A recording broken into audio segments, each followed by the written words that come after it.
All right. Good morning, Valerie. How are you doing today? I'm doing good. How about yourself? I'm doing great. Thank you for joining me today. We're going to be talking about your specialty, what you do best, which is supplemental instruction. Our first year students are eager to know what is supplemental instruction. So please tell us what it is and what your role is as a supplemental instruction facilitator. Supplemental instruction is an academic success service, like some of the other ones you might have heard of, like our tutoring department, academic coaching, things like that. So it's kind of another branch that we have that helps support students. Essentially, it's a little different from tutoring. It's support that's specifically catered to certain classes and certain professors.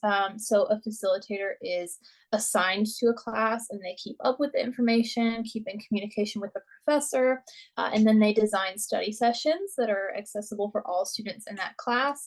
And those happen several times a week. So it's essentially having almost like a tutor paired with the class, but they do things a little bit differently, and they kind of help you develop study skills, develop independence. So they're not there to just, give you answers, but they're there to kind of help you through the class and guide you through the content. Awesome. And you touched a little bit on like tutoring and academic success coaching. Could you elaborate more on the differences between all those and SI? Because I hear a lot of those terms kind of conflated. Sometimes people know the difference, sometimes they don't. Yeah, could you just elaborate on that for a sec? Mhm. Yeah, I'm definitely not an expert in academic coaching or tutoring, but from what I know, academic coaching is more along the lines of, if you're maybe struggling with like time management, or you're like, well, I don't really know how to fit like the study time or the readings that my professor has assigned into my schedule or my job and other things. So academic coaching can help you with those type of things. And then, tutoring is kind of what most people think of. I have specific questions, and you go to the tutor with those questions or to kind of get help with very specific things. Supplemental instruction is a little different from both of those things, in a way that, as I said, you're paired with the professor. And with like a class. So those students and that professor, you're specifically working with them and trying to they'll cater their sessions that they plan every week. They'll plan like activities, they'll plan like games and things or worksheets, study resources around what's happening in the class. They're not there for you to go to, like, for example, like a tutor, when you would just go with the questions that you have and then maybe leave once you're done. You go there to kind of as your study time. So it's 2 hours every week. We can get into the structure a little bit more later. But you would go, and the facilitator will lead these sessions and lead these activities. And it's kind of just a way to keep up with the material in the class, and make sure you're kind of covering your bases or getting help with a little bit harder material.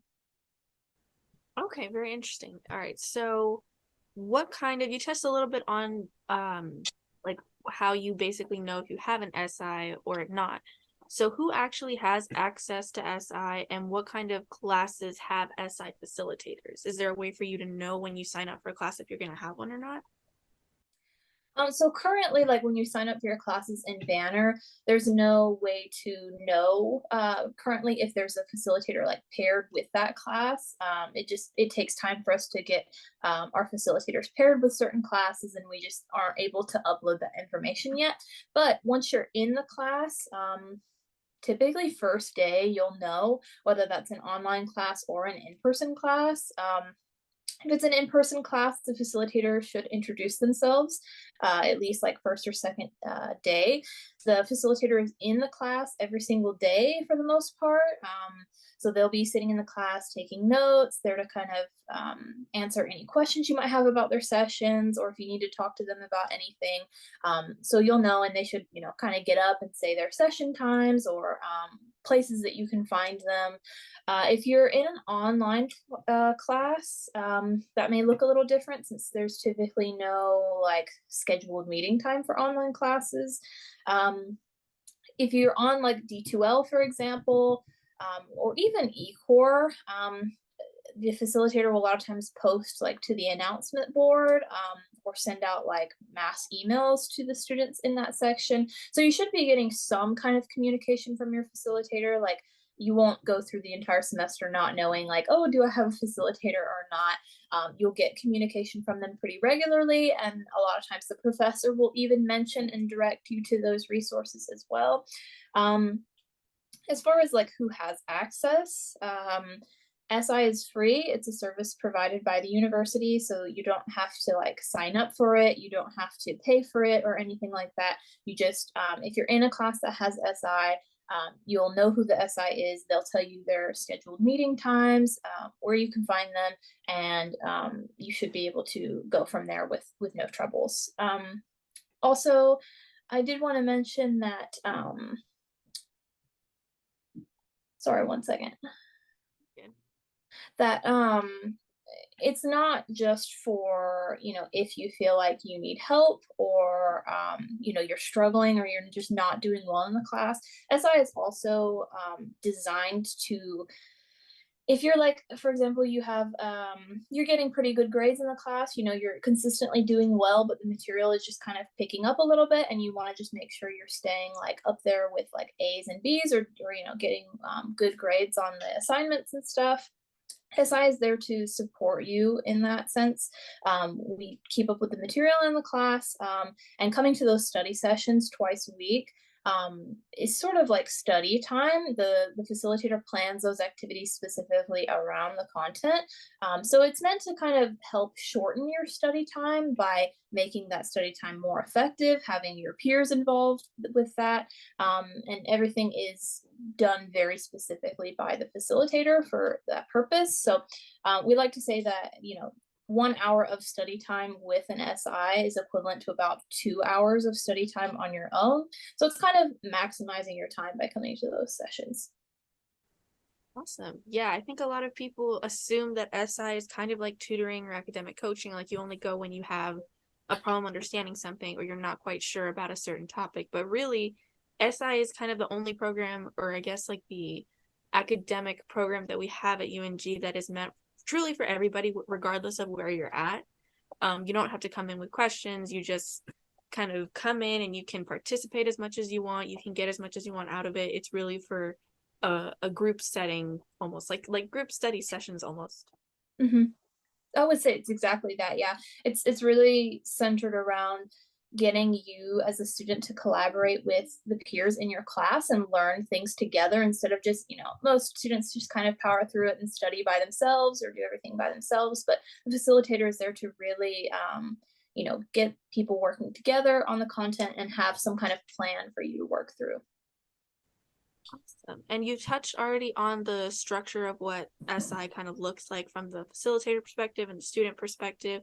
But I also wanted to ask, do you know exactly how they determine which classes are going to have SI? Because I'm like a humanities like major, and I never really had SI incorporated into my courses, but I know that a lot of people with math and science majors have it. Can you elaborate a little bit on how they decide what Yeah. classes need an SI? Yeah, so it really depends by campus even, and by professor availability, because professors have to opt into that as well to be paired with an SI, so we don't just assign randomly to classes. For one, I would say in order to have an SI, a class needs to have a traditionally or typically pretty high DWF rate. So that usually means that around 30% of the class is either dropping, withdrawing, or failing, which is not good. So we want to try to support those students, and it can be for various reasons. It's not necessarily because the class is extremely difficult or should like scare you, but sometimes it's just that it's maybe not a difficulty that students are used to, or they just need more support in general, or more resources for that kind of thing. So typically, around 30% DWF rates.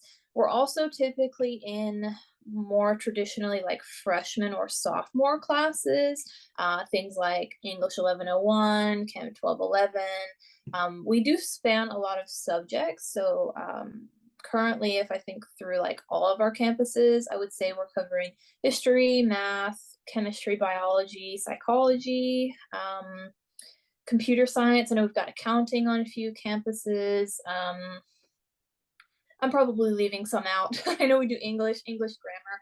We occasionally go into upper level classes. Like we do like standard English grammar or advanced English grammar. It's kind of, it depends on the facilitators that we have because they kind of have to have experience in that class. So we don't always have facilitators who are experienced in the upper level, and then having a professor who is also willing to take on an SI. So it really does depend semester by semester. But it's not going to be like, oh, every freshman class that you walk into has an SI. It really depends. But typically, yeah, the lower level classes that are traditionally a bit more difficult will oftentimes have an SI. Yeah, I've noticed that as well. It just kind of depends, and like I've seen some people, for example, who take accounting and they don't have an SI, but other students do. And I've Mhm. understood that it's basically just also dependent on professors, which brings me to my next question. If I'm a student and let's say I don't have an SI, but I've heard of another class and they do actually have an SI facilitator, is it possible for me to send it on those sessions even though I'm not in that class? Absolutely, yeah. So we do pair our facilitators with a class and with a professor. It doesn't necessarily mean that you can't attend those sessions. They're really open for anybody. But the thing is, if you're, for example, taking Chem 1211 and you're with a different professor, sometimes those classes can look a lot different than, a different professor who's like, okay, we're going to focus on these chapters more, or I'm going to test you more heavily on these things. I definitely think you can benefit from attending an SI that's not necessarily like your professor. There may be some things that are a little different, but overall, it's typically covering the same material. And if not, sometimes you can still kind of put in some word with the facilitator and ask them or request to like cover certain topics that maybe you're struggling with.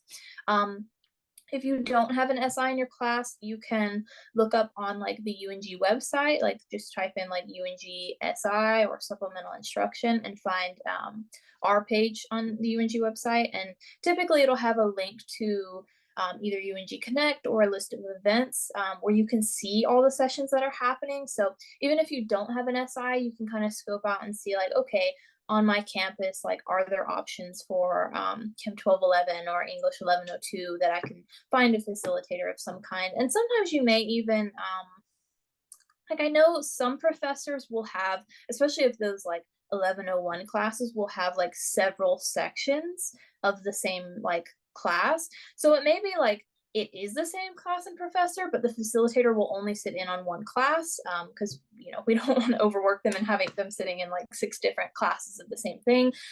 So sometimes you actually will have one. At times we try to have the facilitator like go and introduce themselves to those sections, but that doesn't always happen. So definitely look it up and kind of see what's available because you can always just show up, attend some of those sessions. There'll be absolutely no issue doing that.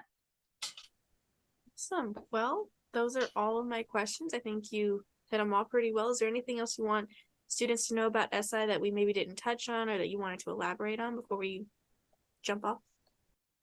I do want to clarify like the structure. So because I think I kind of brushed over that a little bit. Essentially, SI, like I said, you'll have the facilitator in the class. So for any questions or immediate things, but other than that, the facilitator will be running 2-hour-long study sessions a week. So sometimes they'll make that a double session, but for the most part, it'll be on like 2 different days, and they'll each be an hour long or 50 minutes. So those will be structured study sessions where the facilitator has something planned. They have material for you to go over, and you kind of just show up and do that. And then there will also be an hour long bonus hour, or sometimes we say like an office hour, where it's the facilitator doesn't plan anything, but it's just kind of an open time to come and ask questions. Maybe work on homework, get help with things. So overall, there will be about 3 hours each week that are available to you of the SI's time. And it just depends on kind of what you're looking for, but I recommend going to as much of that as possible. And one last thing I wanted to say, I would say, in general, just try it out. Like, even if you don't think you need the extra help or it's a little intimidating, maybe you're not sure exactly how everything works, just show up. I promise that all of our facilitators are super nice and super capable, and they'll be able to help you or at least direct you to the right resources, even if SI is not right for you. But every student that I've seen attend SI has benefited from it, gotten better grades, built relationships and friendships. I know I even have like friend groups that have formed just from attending SI, or even I have students that have become SIs and they get involved and they start working in the program. So it's really, really a great resource, especially if you're just starting out in college. Awesome. Well, thank you very much for your time. I appreciate you sharing this information with our first year students. I know that when I came into college, I had no idea what SI was, and if I had known about it and like actually been able to take some more classes with that, I feel like it would have been such a big tool for me. But I'm glad that a lot of students are getting to understand what it is at least. And if you're going into like any of these courses that SI is offered, to at least try to attend some sessions here and there and see if you like it or not. Because I feel like it is a really important tool to use, especially here at UNG where we have smaller classes, but that doesn't mean that it's necessarily easy to go about the class on your own. Having that group interaction is really important, to be able to advance your learning and to get ahead in your career or your academic career at least. So, yeah. Absolutely, yeah. Awesome. Well, thank you for your time. I appreciate you. I hope you have a great rest of your day. And yeah, thanks again. Thank you so much for having me.